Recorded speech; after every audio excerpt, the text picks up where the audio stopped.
Hi folks, it's Andy. Welcome to this week's Kendo Rant.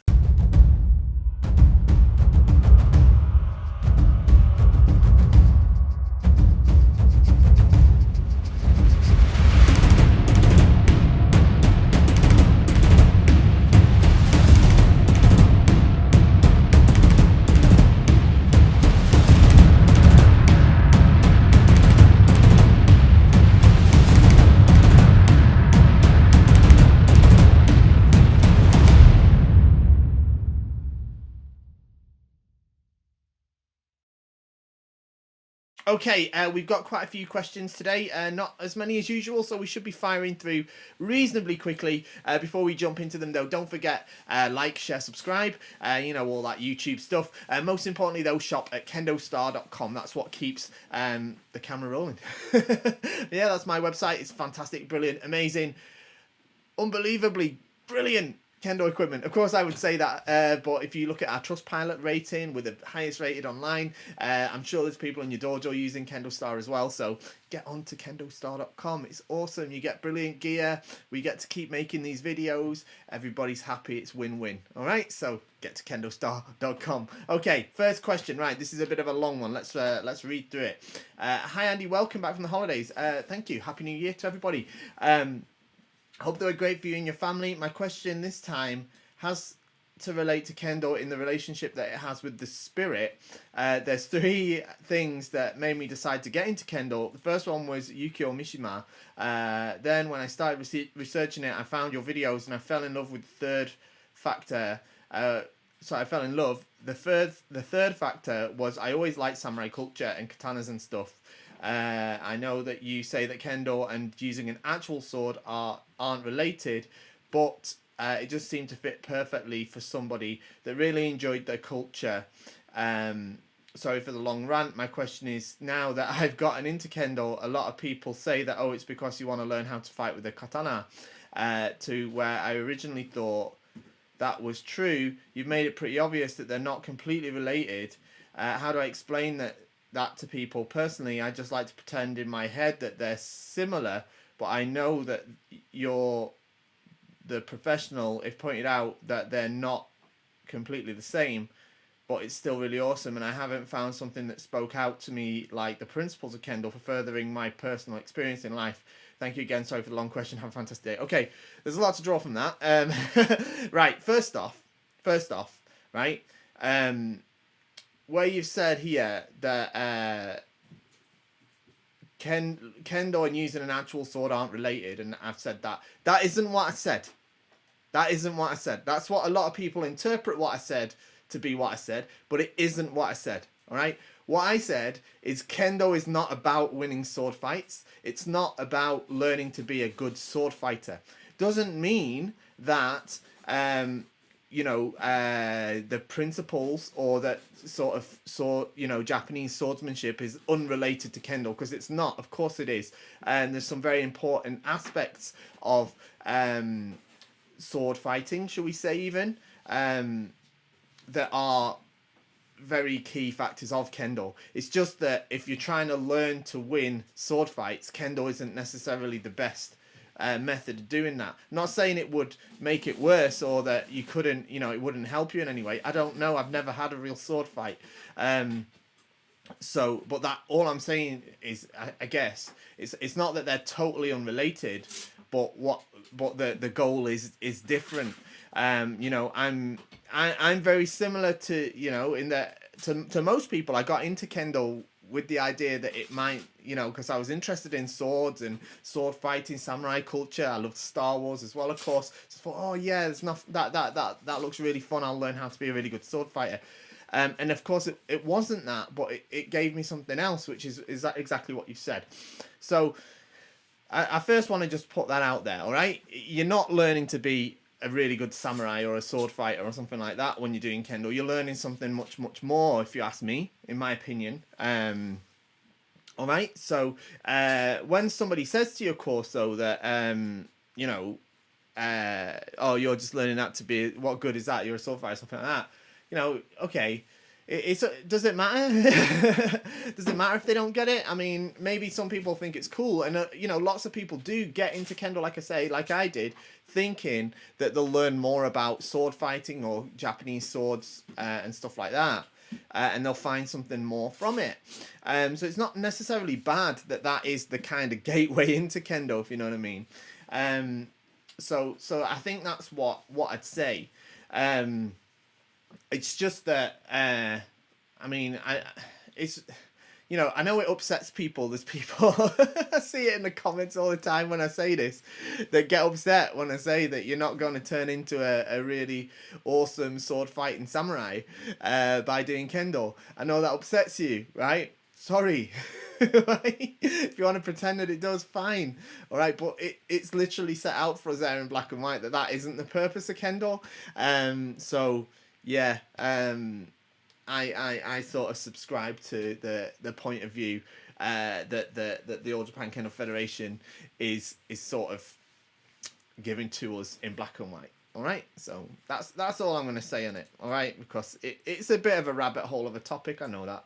Okay, next one. Is there any kendo vegan bogu shinai kote men?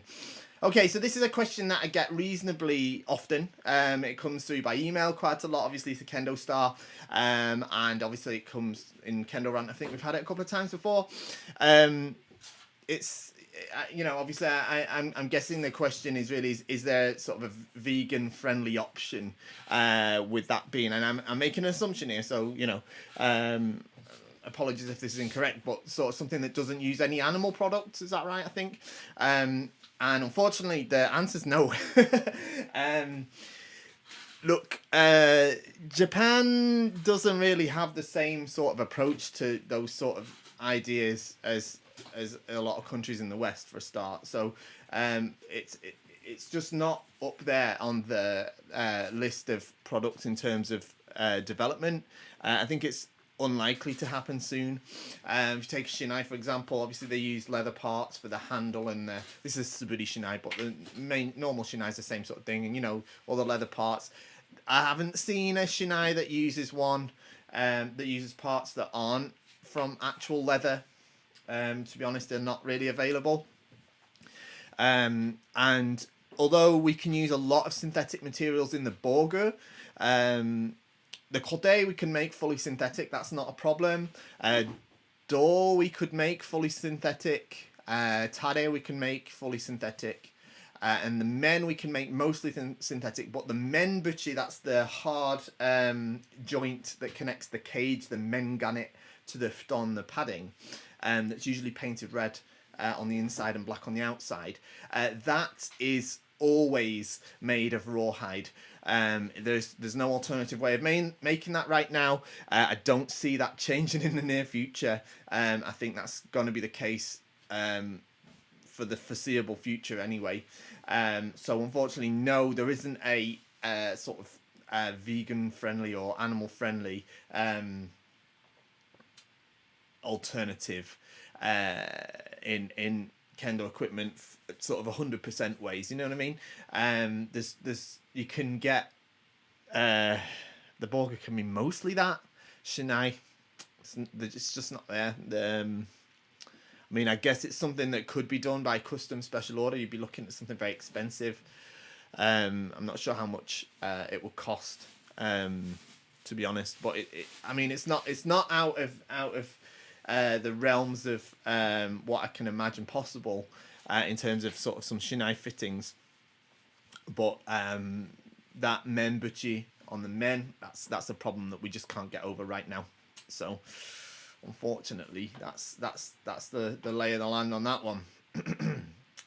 Next one. Hi Andy, when the Shushin wants to give Hansoku to a player and summons both Fukushin for Gorgi, is it a discussion and asking whether they agree or disagree, or is it rather to let them know that he will award Hansoku to one or both players? What does the rulebook say about that? Also, in a final match of a Taigai, I noticed that the spectators are always clapping after Shomen Nire at the beginning and end of the match.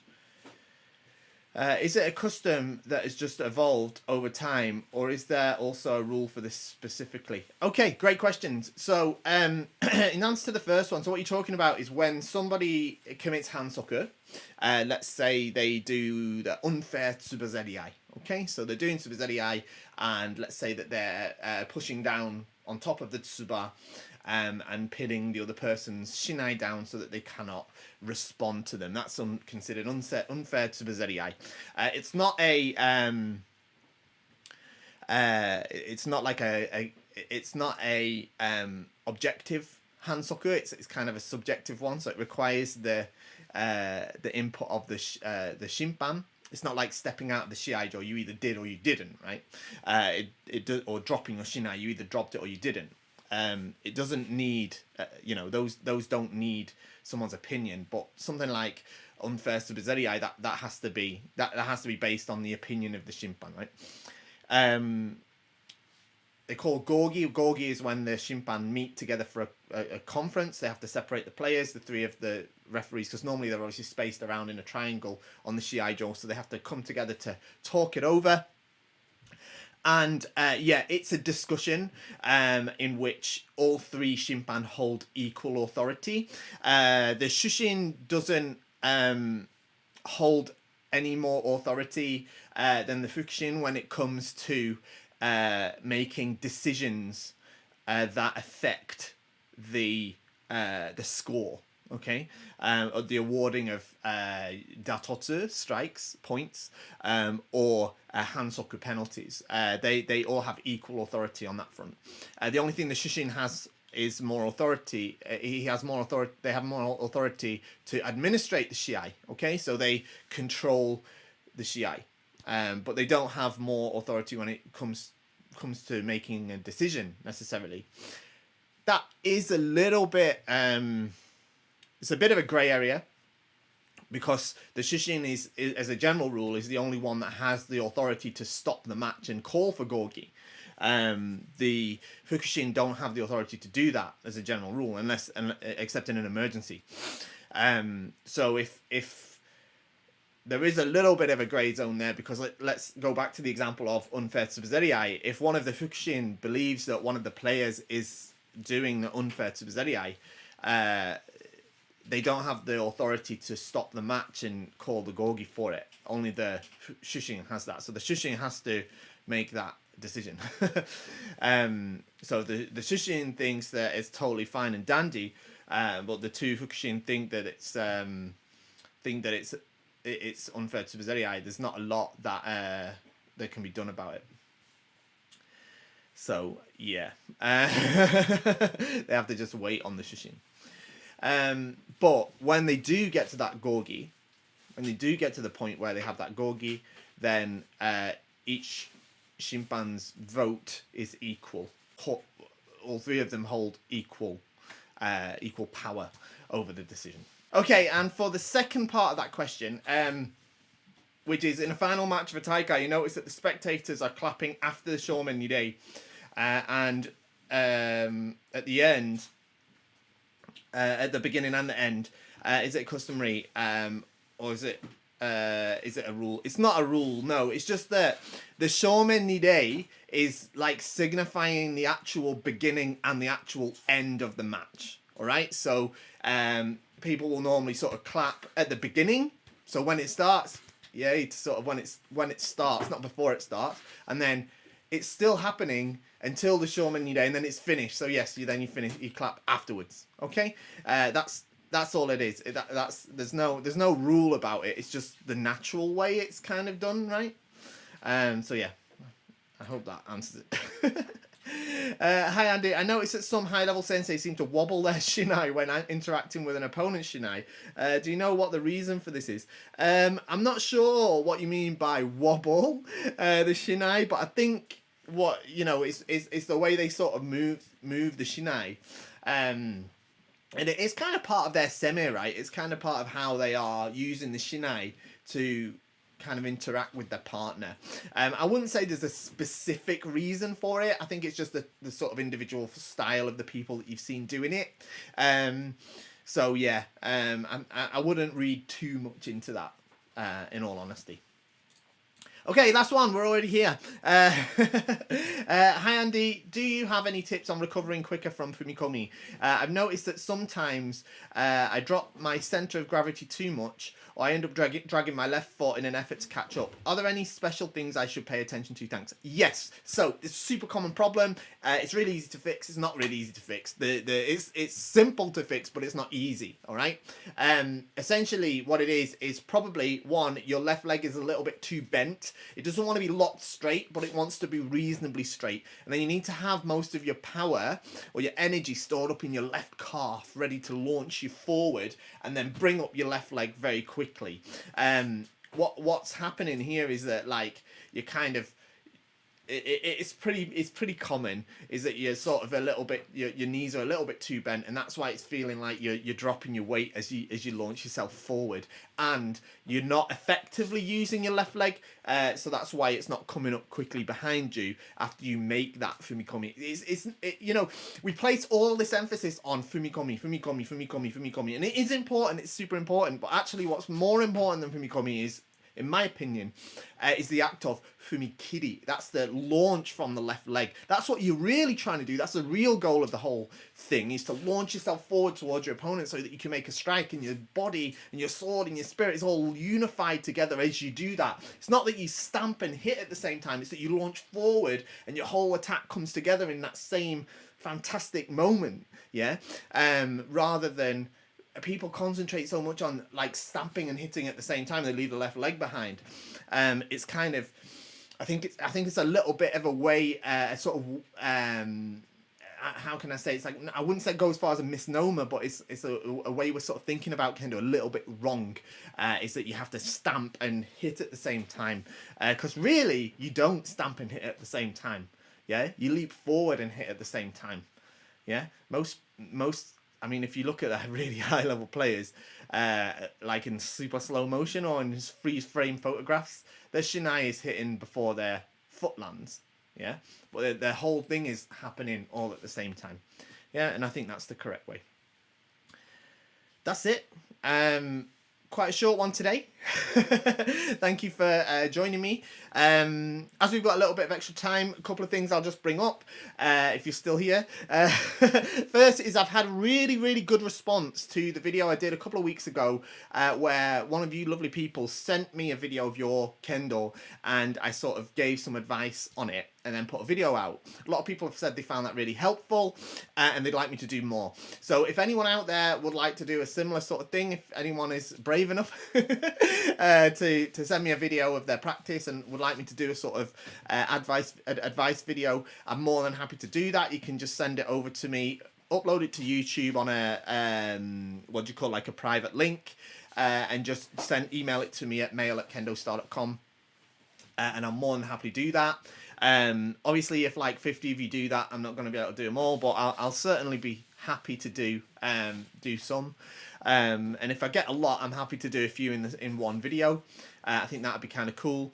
And another video that I'm thinking about doing, which I think would be pretty awesome, is a breakdown or a look through the recent English translation of the handbook or the guidebook for the kendo rules, Shinpan Tebiki it's called. It's like the Shinpan, like extra notes or rules that you need for being a Shinpan.